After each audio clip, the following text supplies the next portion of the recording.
All right, so this week we've done quite a bit around here. Biggest difference is that we've gotten all the soil ready for planting, and we've planted in a bunch of these areas.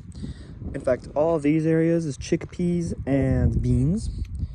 Right there, there's some sunflowers. In this area, I haven't planted yet because I'll be putting tomatoes and zucchinis, which are a little bit of a warmer. When it gets warmer in about a couple weeks, I'll be planting them.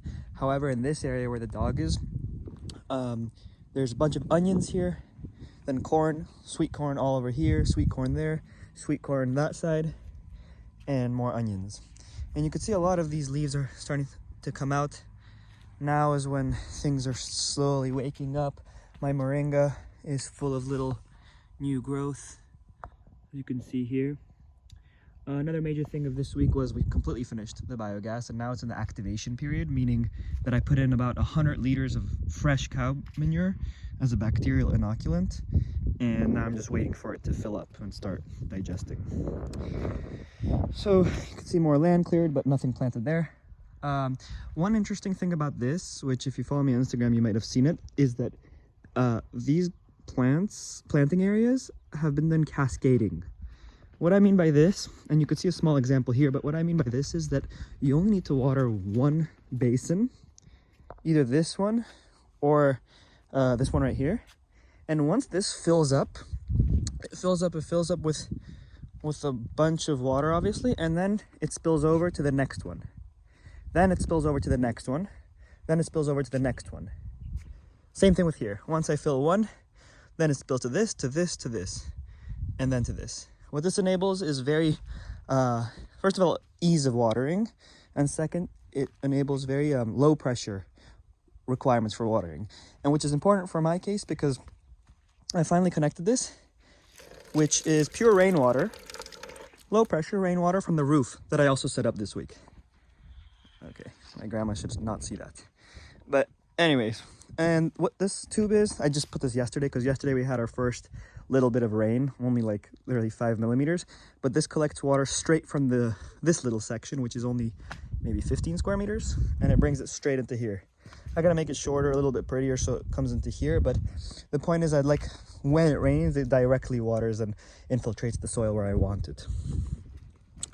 Now I've been tying more trees because I've really been thinking about this path more than anything. For instance, this acacia, I wanted to go that way because it's just rock here and there's nothing important, so I can't plant there anyway in the future, so it'd be best if this tree can grow just that way.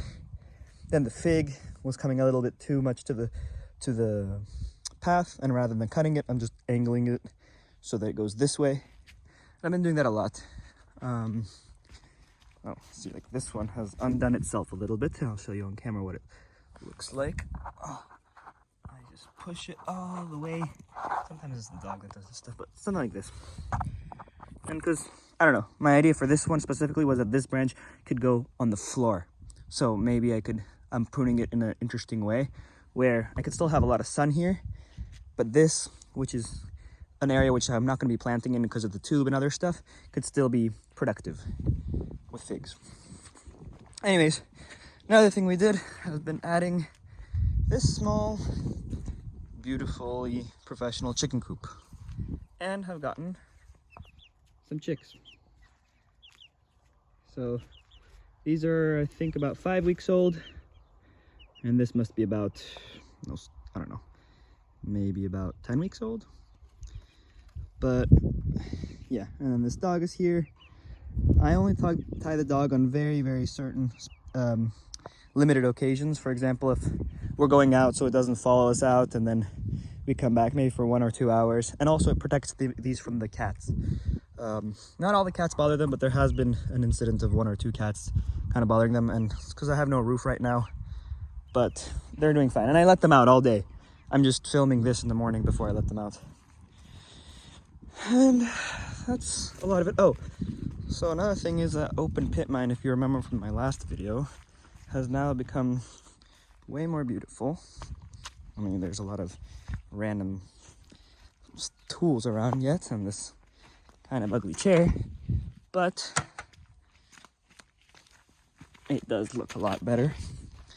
And I posted a YouTube short about this, but what we did was we excavated all this area because I realized like not much is growing here. And the real reason was because of how shallow the soil was. And now, thank God, and thankfully, not all my land is like this. If all the land was like this, I would reconsider doing what I'm doing here. But it's just this region, for some reason, super, super rocky. In fact, the region where I'm at in Sifnos is called Plakoto, which is kind of like the rocky place in Greek.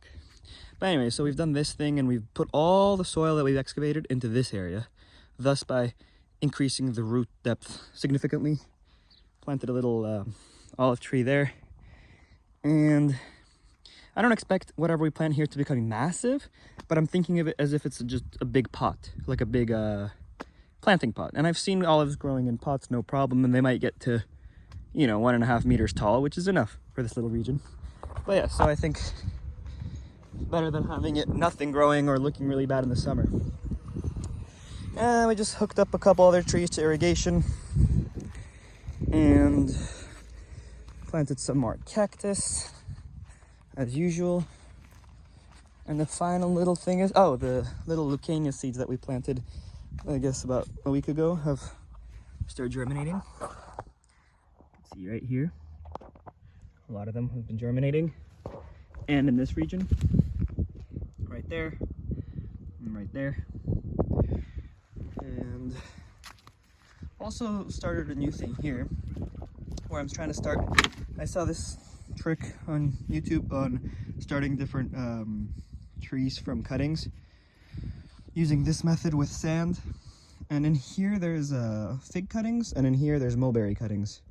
So that's gonna be TBD within a month. Let's see if it's gonna work out. And that's mostly it. Oh, and I just posted another video that's really long, but long story short, oh, I gotta clean this stuff, but long story short, I've made this. This is how the roof gets this rainwater from here, and it's just this area being charged right now in a pump under this rock. And that's bringing the rainwater from this tank up to the roof, which is then being used by some of my irrigation and by this crazy dog, which is truly crazy.